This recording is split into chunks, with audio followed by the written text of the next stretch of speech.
नमस्ते प्यारे बच्चों। आज मैं आपके लिए एक बहुत ही प्यारी कहानी लेके आया हूँ और हमारी कहानी का नाम है मरुभूमि में माल ढोक। ये कहानी लिखी है जयंती मनोकरण ने और ये प्यारे प्यारे चित्र बनाए हैं जयंती मनोकरण ने। ये कहानी है एक बच्चे की जिसका नाम है चेतन। चेतन के घर मेहमान कम ही आते हैं। एक दिन जब एक मेहमान आया तो ऐसा क्या हुआ जिससे चेतन ही नहीं, उसके काको काकी और रेगिस्तानी दोस्त गगन की मुश्किलें बढ़ गई।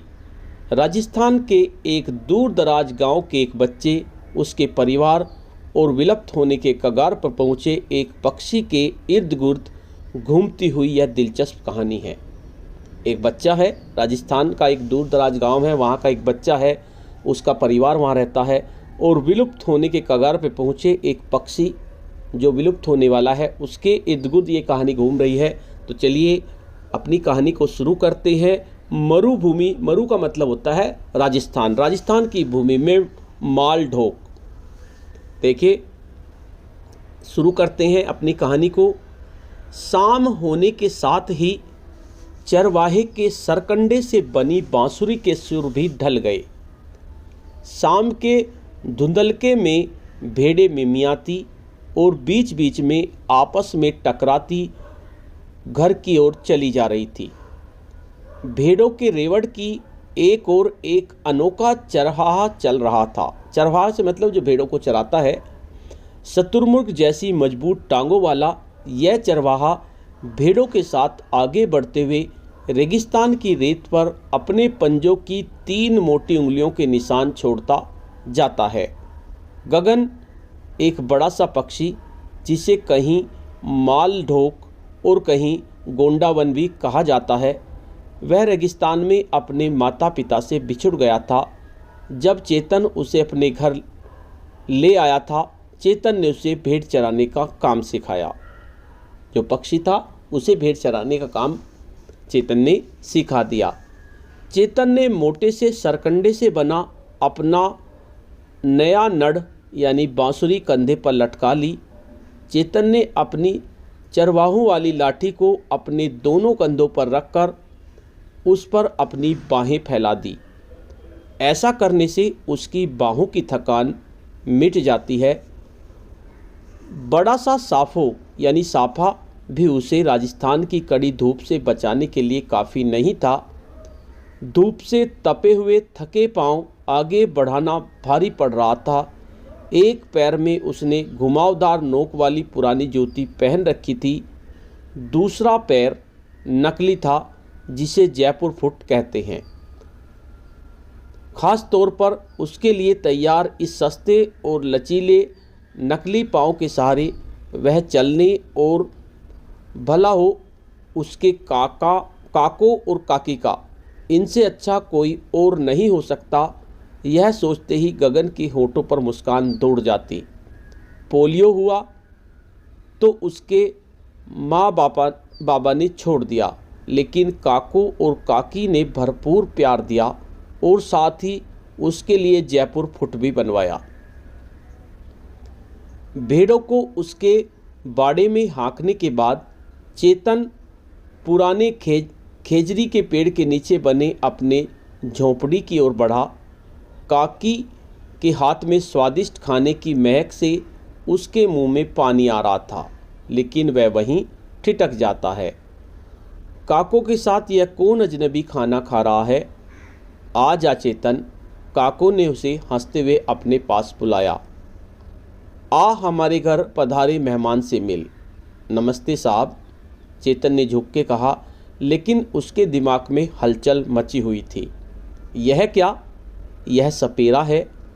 उसने कनखियों से देखा तो उसकी नज़र फर्श पर रखी पुंगी और पास रखी हुई चपटी टोकरी पर जाकर ठहरी। कहीं इसका नाग मुझ पर फुफकार तो नहीं मारेगा? वह सोचने लगा।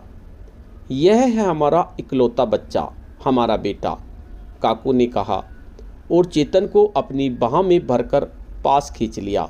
अच्छा, सपेरा अपनी उंगलियां चाटते हुए बोला, हाथों को धोकर उसने अपने बंधेज के लाल साफे को खोलकर झाड़ा। उसकी लाल लाल आंखों ने झोंपड़े के बाहर कीड़े मकोड़े चुगता मालढोक देख लिया। बढ़िया भोजन कराने के लिए धन्यवाद, अगली बार हम पक्षी का मांस खाएंगे, उसने अपने पीले पीले दांत दिखाते हुए कुटिलता से हंसते हुए कहा। नहीं, चेतन फट पड़ा। हाँ हाँ देखेंगे, मिलते हैं, सपेरे ने अपनी टोकरी और पुंगी उठाते हुए कहा। मेरे मालढोक को छूने की कोशिश न करना, चेतन ने चिल्लाकर कहा और रेत में दूर तक उसके पीछे पीछे गया। अच्छा जी, तुम मुझे ललकार रहे हो, सपेरे ने अपनी टेढ़ी नाक और घनी मूंछों के पास उस पर नजरें गड़ाकर पूछा। फिर पुंगी को उठाकर होठों से लगा लिया। चेतन थरथरा उठा। अचानक उठे डर से उसके दिल में भरे जोश को मसल कर रख दिया। चौकड़ी भरने को तैयार हिरन जैसी फुर्ती से चेतन ने अपनी नड़ में फूंक मारकर मालढोक को होशियार करने वाली धुन छेड़ दी। गगन से बारी बारी से बाएं और दाएं की ओर टेढ़ा मेढ़ा दौड़ते हुए रफ्तार पकड़ी और डेने लगाकर फड़फड़ाते हुए हवाई जहाज की तरह उड़ान भरी। मिनट भर में रेत के टीलों पर के पार उड़ गया। अच्छा हुआ। गगन के पंखों की फड़फड़ाहट से चेतन खुश हुआ। कुछ देर में उसके दिल की धड़कन फिर सही होने लगी। उसे मालूम था कि गगन सुबह होने पर भेड़ हाँकने में मदद करने के लिए लौट आएगा। जैसे ही सवेरे के सूरज ने आसमान में उजाला फैलाया, चेतन भेड़ को बाहर निकालने के लिए बाड़े की ओर दौड़ गया।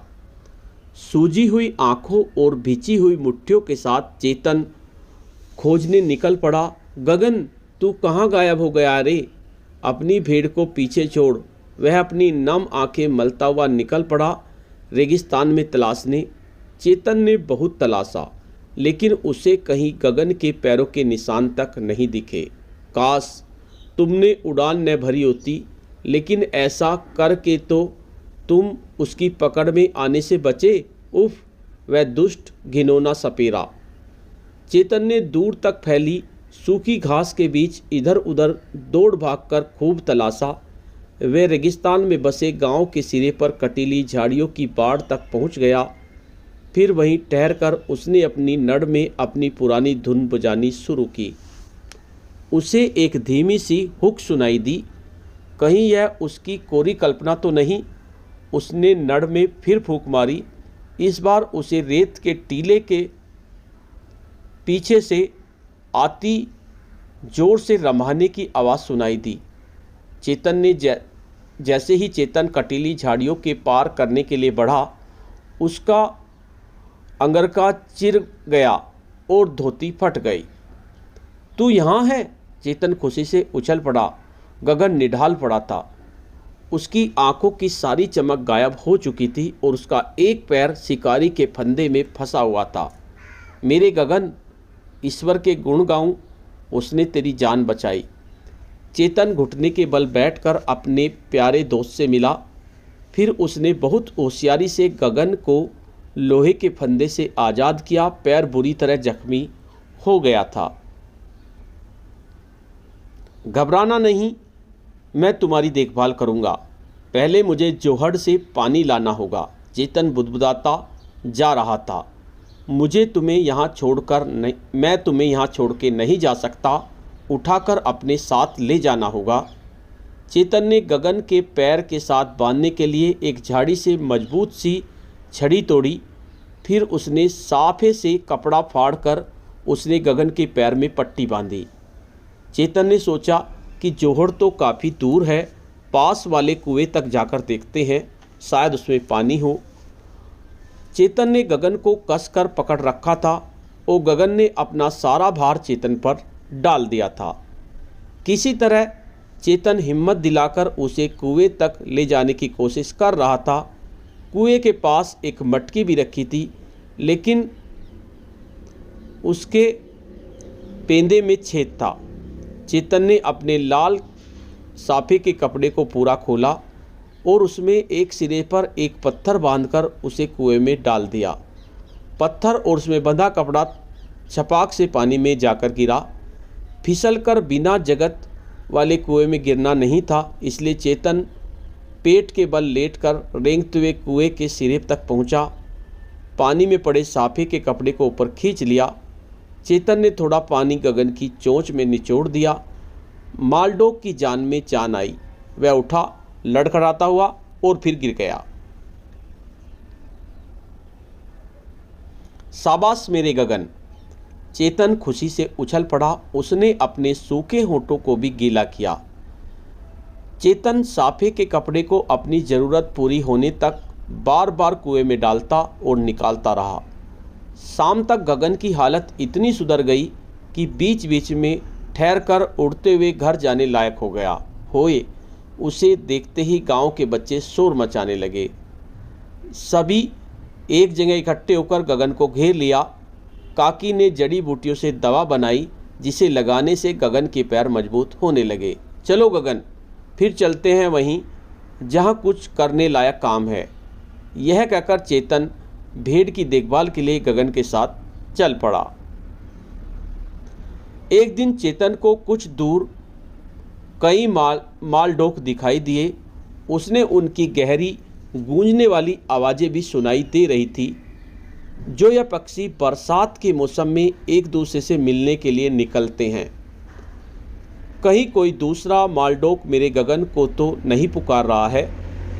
अपने डैनों को फैलाकर इठलाते हुए गगन ने अपनी पूंछ फड़फड़ाई और उसकी एक गहरी आह सी निकल गई। फिर शानदार अंदाज में इसने पास रखकर उसने बहुत दूर नजर आए दूसरे मालडोक की ओर उड़ान भरी। चेतन के नड के बोल स्वरों की पूरी उठान पर पहुँचे और फिर धीरे धीरे मंद होते चले गए। तो ये कहानी थी मालडोक पक्षी की। देखिए चेतन ने उसकी किस तरह से जान बचाई, किस तरह से उसकी देखभाल की। इस तरह से आपको भी अगर कोई इस तरह का पक्षी मिलता है तो उसकी जान बचानी चाहिए। चलिए अब कुछ कहानी के बारे में बात कर लेते हैं। अब सबसे पहले बात करते हैं जयपुर फुट की। जयपुर फुट आखिर होता क्या है? जयपुर फुट रबड़ से बना एक कृत्रिम अंग है। हड्डी रोग के शल्य चिकित्सक डॉक्टर P.A. सेठी ने मूर्तिकार रामचंद्र शर्मा के इसे बनाने के लिए प्रेरित किया और उनके मार्गदर्शन में ही बारूदी सुरंग के पीड़ितों के लिए 1968 में इसका आविष्कार किया। जयपुर में बनने वाले इस पैर को कम दाम में मिलने वाली स्थानीय सामग्री से बनाया जाता है। इसे बनाना और रोगी को फिट करना दोनों आसान है। इस पर पानी का असर नहीं होता। इसे लगाकर व्यक्ति दौड़ सकता है, उकड़ू बैठ सकता है, पेड़ चढ़ सकता है और दुपहिया वाहन भी चला सकता है। तो ये जयपुर फुट उनके काम आता है जो कि पोलियो की वजह से विकलांग हो गए हैं या जिनके पैर में कोई दिक्कत है, पैर नहीं है। अब देखते हैं मालडोक। आखिर मालडोक क्या होता है? मालडोक को अंग्रेजी में ग्रेट इंडियन बस्टर्ड के नाम से जाना जाता है। मांस के लिए इसका शिकार होता रहा है और उसके निवास स्थान कृषि के निकट नष्ट हो गए। यह लगभग एक विलुप्त प्राणी है। एक काले रंग की कलंगी और पीली गर्दन वाला और सिर पर मालडोक शतुरमुर्ग जैसा दिखता है, जिसका शरीर और पंख काले और भूरे रंग के होते हैं। यह उड़ने वाले पक्षियों में सबसे बड़ा है। अपनी टांगें पीछे की ओर फैलाए वह काफ़ी नीची उड़ान भरता है। यह काफ़ी हवा में लहरा नहीं पाता। यह घास, बीज, टिड्डे, गबरेले, छोटे चूहे और रेंगने वाले पक्षियों को खाता है। रेगिस्तान की भीषण गर्मी में पानी की कमी से बचने के लिए राजस्थान में वर्षा का पानी। अब बात करते हैं जोहड़ की। जोहड़ किसे कहते हैं? रेगिस्तान की भीषण गर्मी में पानी की भारी कमी से बचने के लिए राजस्थान में वर्षा का पानी मिट्टी से बने छोटे छोटे बांधों में जमा करके रखा जाता है। इन्हें जोहड़ कहते हैं। ये अर्धगोलाकार आकार के मुंडेलों से बहले बरसात के पानी को इकट्ठा करते हैं। अब देखते हैं खेजरी का पेड़ किसे कहते हैं? खेजरी का पेड़ जिसे वाइल्ड ट्रेजर्ड ट्री भी कहते हैं, राजस्थान लोगों के लिए कई तरह से काम आता है। इससे मिलने वाले फल सागरिया में प्रचुर मात्रा में प्रोटीन होता है। इसे कच्चा या पकाकर खाया जाता है। इसके गिरे हुए पत्ते एक प्राकृतिक उर्वरक है, जबकि वृक्ष के अन्य भाग दूध की उपज बढ़ाने के लिए मवेशियों के लिए खिलाते हैं। तो बच्चों, आपको ये कहानी कैसी लगी? अगर आपको कहानी अच्छी लगी तो इस कहानी को अपने शब्दों में अपने साथियों को सुनाओ। जल्द ही एक कहानी में मिलते हैं, तब तक के लिए धन्यवाद।